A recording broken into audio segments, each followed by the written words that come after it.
कबूतर और कौवा तीन दोस्त थे। वो एक दूसरे के पड़ोसी थे। एक दिन तीनों दोस्तों ने फैसला किया कि वो अपने घरों के पास वाले खाली खेत में मकई की फसल उगाएंगे। मैं लाऊंगा बीज। मेरे पास मकई के बीज हैं और मैं जानता हूँ कि मकई के बीज कैसे बोते हैं। मकई के पौधों को किन चीजों की जरूरत होती है मुझे सब मालूम है। फिर कौवा अपने घर से मकई के बीज लेकर आता है और वो तीनों दोस्त वो बीज जमीन में बो देते हैं।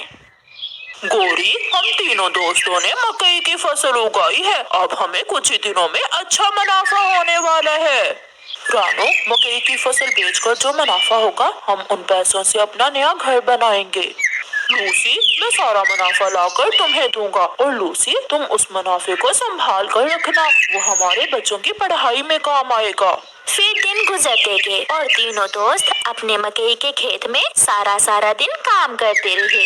आखिर वो दिन आ गया जब खेत में मकई के भुट्टे लग गए। तीनों दोस्तों ने पहले दिन कुछ तैयार मकई के भुट्टे पौधों से तोड़े और मंडी में बेच दिए। जो मुनाफा हुआ उन्होंने आपस में बांट लिया। कौवे ने अपने हिस्से का मुनाफा अपनी पत्नी को दे दिया।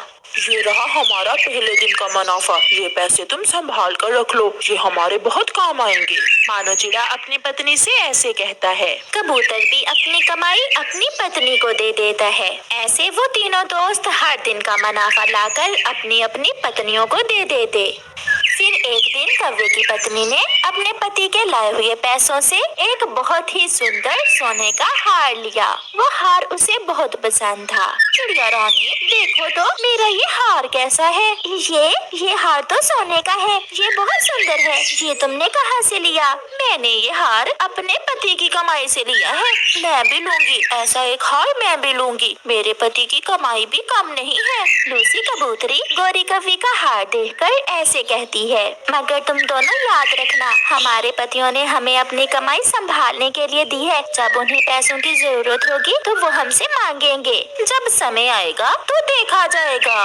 लूसी कबूतरी भी अपने लिए सोने का हार ले आती है। एक दिन कौवा अपनी पत्नी से कहता है, गोरी, अब हमें चावल की फसल उगाने के लिए कुछ पैसों की जरूरत है। लाओ, मेरी कमाई में से मुझे कुछ पैसे दो। मगर उसकी पत्नी ने तो उन पैसों से सोने का हार ले लिया था।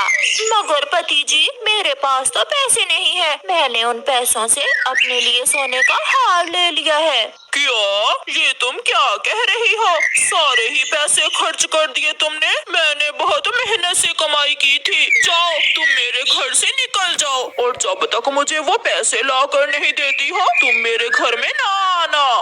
रोती हुई गोरी कौवी घर से निकल जाती है। कबूतर भी अपने घर में अपनी पत्नी से पैसों को लेकर लड़ रहा था।